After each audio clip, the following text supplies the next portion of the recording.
Good morning dear students, कैसे हैं आप लोग। मैं टीबी सर और आप देख रहे हैं पाई मैथ्स। स्टूडेंट्स, मैंने लेक्चर 3 लिया था जिसमें रिप्रेजेंटेशन ऑफ शेड बताया था।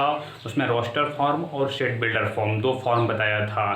तो उसमें रोस्टर फॉर्म में कन्वर्ट करने का थोड़ा सा छूट गया था, आज हम उसको कवर करेंगे। और जो स्टूडेंट्स अभी lecture 1st, 2nd, 3rd shade theory class 11 का नहीं देखे हैं, पहले वो मेरे प्लेलिस्ट में जाकर के चैनल में प्लेलिस्ट में जाकर के पहले वीडियो देखें। ये लेक्चर 3rd से ही ज्वाइंट है, मतलब लेक्चर 3rd का जो थोड़ा सा पार्ट बटा हुआ है 5 से 10 मिनट लगेगा, फिर हम लोग इसको कवर कर लेंगे। स्टूडेंट्स, हम आपके लिए डेली कोशिश करते हैं कि 1 से 2 वीडियो लाने का।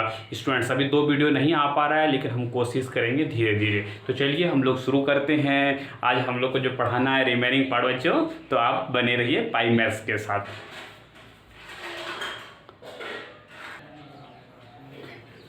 स्टूडेंट्स, तो देखो हमको क्या करना है, ये क्वेश्चन मैंने दिया है, इसको सेट बिल्डर फॉर्म में चेंज करना है। स्टूडेंट्स, मैंने ऐसे इस पे सारा चीज़ मैंने लेक्चर 3rd में क्लियर कर दिया था, लेकिन थोड़ा सा ये वाला कन्वर्सन हम नहीं बताए थे। लेकिन हम सब चीज़ कोशिश कर रहे हैं, आपको एक जरा सा डाउट नहीं आए। हम सारा चीज़ जितना अपने हिसाब से हो रहा है, एक डाउट नहीं आए। ये बताना जरूरी नहीं है, आपको जितना समझा दिए स्टूडेंट्स उतना सफिशियंट है, लेकिन फिर भी लगा कि थोड़ा बता देते हैं, थोड़ा और क्लियरिफिकेशन आ जाएगा स्टूडेंट्स। तो इसीलिए हम मेरे हिसाब से जितना हो रहा है हम कोशिश कर रहे हैं। स्टूडेंट्स, आप जो बुक बना सकते हैं, आर.डी. शर्मा, आर.एस. अग्रवाल, एनसीईआरटी एग्जाम्पलर, और जो भी कोई भी बुक आप बना सकते हैं, के.सी. सिन्हा, आपको लगभग सब बन जाएगा। और बस मेरे लेक्चर को फॉलो करते रहिए। तो चलिए हम लोग शुरू करते हैं। स्टूडेंट्स, ये क्वेश्चन दिया हुआ एग्जाम्पल, इसको क्या करना है, ये कौन सा फॉर्म में दिया हुआ है आप जानते हैं। ये किस में दिया है, रोस्टर फॉर्म में दिया है। कन्वर्ट किस में करना है, हमको सेट बिल्डर फॉर्म में कन्वर्ट करना है। ठीक है, ठीक है स्टूडेंट्स। अब देखो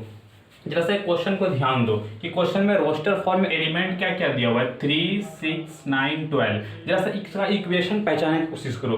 3, 6, 9, 12, ये 3 का मल्टीपल्स आपको लग रहा है? हमको तो लग रहा है 3, 6, 9, 12 मल्टीपल है। इसको हम कैसे लिखते हैं, याद है स्टूडेंट्स, एक्स सच डैट, ये कमांडिंग होता है, याद है बच्चों, आप बताए थे एक्स, ये क्या होता है, सच डैट। और इक्वेशन, तो इक्वेशन 3 का मल्टीपल क्या होगा, एक्स बराबर 3n। ठीक है, x बराबर 3n। और n कहाँ से शुरू होगा, n belongs to natural number. क्यों? क्योंकि 3 गुना 1 3, 3 दूनी 6, 3 तिया 9, 3 चौके 12। तो ये n कहाँ होगा, नेचुरल नंबर। लेकिन याद है, नेचुरल 12 से भी 15 होगा, 15 से भी 18 हो जाएगा, लेकिन हमको 12 तक ही रुकना है। तो इसीलिए हमको एक कंडीशन भी देना होगा कि n जो होगा वो बिलोंग करेगा 3 चौके 12। तो ये n जो है 4 तक बिलोंग करेगा। ये कंडीशन भी देना पड़ा है हमको। क्यों? क्योंकि अगर ये नहीं देता तो ये 3 का मल्टीपल चलते जाता नेचुरल नंबर तो 1 से इन्फिनिटी तक होता है। तो इसीलिए हमको कंडीशन भी देना पड़ा। और स्टूडेंट्स, इसके जगह पे हम ये भी लिख सकते हैं n<4। क्यों? क्योंकि जब यहाँ नेचुरल नंबर दे ही दिए तो इसका ऑटोमेटिक मतलब हो जाता है कि n 1 से ही बड़ा होगा, और 4 से छोटा तो हम लिख ही दिए। ठीक है, यहाँ से समझ सकते हैं कि ये क्यों देना पड़ा। अब हम लोग सेकंड देखते हैं स्टूडेंट्स। ये भी देखो, ये भी 3 का मल्टीपल है, 0, 3, 6, 9, 12, 15 तक है। ठीक है, तो ये हो गया x सच डैट x बराबर 3n। यहाँ देखो कि n बिलोंग्स टू क्या होगा स्टूडेंट, यहाँ देखो ये क्या है, 0 है, 3 गुना ये n का फॉर्म होगा, 3 गुना 0 बराबर 0। मतलब यहाँ से नेचुरल नंबर नहीं होगा, ये z पॉजिटिव होगा, मतलब पॉजिटिव इंटीजर। ठीक है, क्यों? क्योंकि ये 0 आ रहा था, 3 गुना 0 करेंगे तब ना 0 होगा, इसीलिए z पॉजिटिव इंटीजर लेना पड़ा। 3 का मल्टीपल कहाँ तक है, 15 तक है। ये पॉजिटिव इंटीजर तो फिर 0 से लेकर इन्फिनिटी तक हो जाता है, मल्टीपल अब उतना चल जाएगा। तुमको रोकना भी तो है, 15 तक तो लेना है, तो एक एक्स्ट्रा कंडीशन और देना पड़ेगा कि 0 से हम 5 तक लेंगे। ठीक है, तो ये ध्यान देना है। फिर अब देखो उसी तरह से समझ सकते हैं, ये हो गया x सच डैट, ये भी देखो ये भी 3 का मल्टीपल है, -6, -3, 0, 3, 6, 9। तो ये भी कंडीशन 3n। और यहाँ पे क्या होगा स्टूडेंट, देखो n बिलोंग्स टू, यहाँ अब देखो 0 भी है, पॉजिटिव भी है और निगेटिव भी है। इसका मतलब क्या हुआ, n बिलोंग्स टू इंटीजर। ठीक है, n belongs to integer. Integer तो माइनस इन्फिनिटी, जीरो और पॉजिटिव इन्फिनिटी तक सारा इंटीजर नंबर होता है, लेकिन कहाँ से लेना है -6, तो मतलब कि n का जो मल्टीपल होगा, n कहाँ से बिलोंग करेगा, -2 से बिलोंग करेगा, कहाँ तक, 3 या 9, ये 3 तक बिलोंग्स करेगा। तो समझ में आ रहा है कि कैसे ये बदलता है। देखो natural number z positive z, इसको ध्यान देना, और कंडीशन कैसे बदलता है, कंडीशन क्यों देते हैं, इसको रोकने के लिए। ठीक है, अब फिर से देखो x सच दैट, ये भी देखो 3 का मल्टीपल है, x बराबर 3n, लेकिन ये देखो क्या है कि ये 3 का मल्टीपल चलते जा रहा है इन्फिनिटी तक, तो ये n belongs to natural number. लेकिन ये कंडीशन हम नहीं देंगे, क्यों, कंडीशन हम कुछ भी नहीं देंगे, क्यों, क्योंकि ये चलते जा रहा है इन्फिनिटी तक चलते जा रहा है, हमको रोकना नहीं है। रोकने के लिए हम कंडीशन देते थे। ये तीसरा कंडीशन किस लिए होता था कि वो उसको इन्फिनिटी तक नहीं जाए। ठीक है, उसके बाद फिर देखो इसको x सच दैट, ये 1/2 बच्चों स्टूडेंट्स इक्वेशन को निकालने के लिए आपको समझना होगा कि किस फॉर्मेट में। जैसा यहाँ देखो 1/2, 2/3, 3/4, ये आपको लग रहा है x बराबर n/n+1 फॉर्मेट है। ये फॉर्मेट आपको पहचानना होगा स्टूडेंट्स, 1/2, 2/3, 3/4, ये इक्वेशन से देख करके फॉर्मेट को आपको समझना होगा। और ये n क्या है, n बिलोंग्स किससे शुरू हो रहा है, 1 से, n belongs to natural number हो गया। लेकिन ये पूरा तो जाएगा नहीं, कहाँ तक जाएगा, 9 तक, तो 1, n बिलोंग्स टू 9, तब ना हो जाएगा n+1, तो n बराबर 9, 9/10।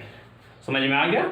अब ये देखो स्टूडेंट्स, ये देखो 1, 4, 9, 16, 25, ये ऐसा गौर से ऐसा देखो। इक्वेशन को निकालने के लिए आपको समझना होगा कि एलिमेंट का फॉर्मेट क्या है। जैसा ये देखो 8, 4, 9, 16, ये लग रहा है 1 का स्क्वायर, 2 का स्क्वायर, 3 का स्क्वायर, 4 का स्क्वायर, 5 का स्क्वायर, आपको लग रहा है स्टूडेंट्स। तो ये देखो, ये समझना होगा, ये अपने आप समझना होगा कि किस फॉर्मेट में दिया हुआ है। ठीक है, x बराबर n² हो गया, n बिलोंग्स टू किससे किया, नेचुरल नंबर। लेकिन ये तो चलते चलते तो जा नहीं रहा है, इसको रोकना पड़ेगा। रोकने के लिए कहाँ से देंगे, 1 से लेके 5 तक। तो स्टूडेंट्स मैंने इसका उल्टा बताया ना, कि कोशिश किया आपको कि कैसे हम इसको देखो कैसे बदलता है। Natural number, positive integer, positive natural number, ये इनफाइनाइट नेचुरल नंबर, फिर ये तो देखा कैसे कैसे इसमें देखो ये वाला कंडीशन नहीं दिए, तो कैसे होता है, बस डिपेंड करता है कि क्या उसमें कंडीशन दिया हुआ। और स्टूडेंट्स इसमें बहुत सारा क्वेश्चन बन सकता है, लेकिन डिपेंड करता है कि डिफरेंट कंडीशन का, लेकिन मेरा कंसेप्ट और मेरा थिंकिंग सेम रहेगा। ठीक है, तो आप इससे अब सारा क्वेश्चन आप बना सकते हैं स्टूडेंट्स। आप किसी भी बुक का क्वेश्चन उठा के आप बनाइए, आपसे बन जाएगा। ठीक है, इतना सफिशिएंट है एक्सप्लेनेशन के लिए रोस्टर फॉर्म और स्टेट बिल्डर फॉर्म का। सिर्फ कंडीशन को देखना है और समझना है, अपने आप बनेगा स्टूडेंट्स। नहीं बनेगा मेरे कमेंट बॉक्स में कमेंट कीजिए, हम उसका जरूर रिप्लाई देंगे। और मेरा व्हाट्सअप नंबर भी दिया हुआ है, तो आप मेरे व्हाट्सअप नंबर से भी कॉन्टैक्ट कर सकते हैं। एक क्वेश्चन जैसा सेट बिल्डर में आपको एक क्वेश्चन और करा देते हैं स्टूडेंट्स, 1 क्वेश्चन, ओनली 1। स्टूडेंट्स ये देखो 2 क्वेश्चन जो कि इसको रोस्टर फॉर्म में चेंज करना है। इसमें थोड़ा सा यूनिकनेस है, ऐसे आपको बताए थे आप कर सकते हैं, लेकिन फिर भी इसके थोड़ा सा एक्सप्लेन कर दें कि आपको हो सकता है इसमें डाउट आ जाए। स्टूडेंट्स जरा सा इसको देखो, इसको रोस्टर फॉर्म में क्या होगा, क्या कर रहा है, x सच दैट, x क्या है, कमांडिंग है, x belongs to z positive integer, x belongs to किससे स्टूडेंट्स, इंटीजर से। और क्या कंडीशन क्या है कि x² क्या होना चाहिए, इवन होना चाहिए। तो आप जानते हैं स्टूडेंट्स कि अगर इवन का स्क्वायर करेंगे तो क्या होता है, इवन, और ऑड का स्क्वायर करेंगे तो क्या होता है, ऑड। ये क्यों होता है, क्योंकि इवन, जैसे कि 2 गुना 2 करेंगे तो ये 2 गुना 2, इवन इंटू इवन हमेशा इवन ही आता है। और जैसे कि 3 गुना 3 करेंगे तो ये 9, मतलब ऑड गुना ऑड जब भी करेंगे हम तो ये ऑड ही आता है। इसका मतलब क्या है कि ये x² जो है ये इवन खोज रहा है, मतलब x² इवन होना चाहिए। इसका मतलब कि x² जो है ये इवन कब होगा, ये इवन कब होगा, जब x हम इवन लेंगे तो इवन इंटू इवन करेंगे तो मेरा इवन ही रहेगा। इसका मतलब x² हमको इवन चाहिए, इसका मतलब x भी इवन चाहिए। और इवन और पॉजिटिव इंटीजर, तो इवन इंटीजर में क्या होगा, ये तो चलते आएगा, -6, -4, -2, 0, 2, 4, 6 और फिर ये चलते जाएगा। तो एक चीज आपने देखा, ये इसने क्वेश्चन क्या पूछा, x² इज इवन। ये डायरेक्ट भी पूछ सकता था कि x जो होगा वो इवन इंटीजर होगा, ठीक है। लेकिन इसने घुमा के पूछा कि ये कंसेप्ट आपको आता है कि नहीं आता है, इवन इंटू इवन बराबर इवन, ऑड इंटू ऑड बराबर ऑड होता है, ये चीज आपको आता है नहीं आता है, वहां से क्वेश्चन पूछा, डायरेक्ट नहीं पूछा। जैसे एक और एग्जांपल देखो कि x जो है ये इंटीजर है, लेकिन x क्यूब क्या होना चाहिए, ऑड होना चाहिए, ठीक है। तो एक चीज देखिए स्टूडेंट्स कि एक्स क्यूब ऑड होगा, मतलब कि क्यूब को ऑड करेंगे तो आप लोग क्या देखें, ये इवन वाला केस देखें, ऑड वाला केस देखो स्टूडेंट्स कि अगर इवन का क्यूब करेंगे, हम इवन का क्यूब करेंगे तो इवन आएगा, ऑड का क्यूब करेंगे तो ऑड आएगा, ठीक है। ये कैसे होगा, जैसे यहाँ देख लो आप, 3 गुना 3 गुना 3 कर लो, 3 तिया 9 9 तिया 27, और इसको कर लो 2 गुना 2 गुना 2, 2 दूनी 4 दूनी 8। तो हुआ क्या स्टूडेंट्स, जैसे कि देखो अभी क्या होता है, इवन इंटू इवन बराबर इंटू इवन होता है, तो ये 2 गुना 2 मिलके क्या हो गया, इवन, और फिर 2 एक इवन आया तो फिर इवन इंटू इवन बराबर इवन ही रहा, समझे। जैसे ऑड है, ऑड गुना ऑड क्या हुआ, ऑड, अब फिर एक तो और ऑड रहा तो फाइनली तो ऑड ही रहा।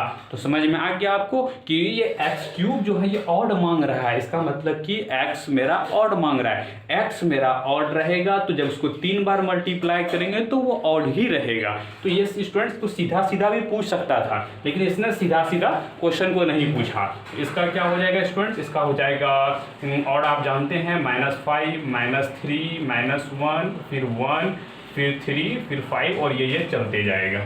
आप समझ गया। इसमें बस यूनिक यही था कि इसने डायरेक्ट नहीं दिया, डायरेक्ट नहीं पूछा है, इनडायरेक्ट पूछा है कि ये कंसेप्ट आपको आता है कि नहीं आता है, ठीक है स्टूडेंट्स। अब एक क्वेश्चन ये देखो, आपने जाने पूछेगा, आप नेचुरल नंबर बता दिए, पॉजिटिव इंटीजर, लेकिन आप रियल नंबर कहीं नहीं बताए। तो ये देखो x such that x belongs to real number, ये 1 से 2 के इंटरवल में है, ठीक है।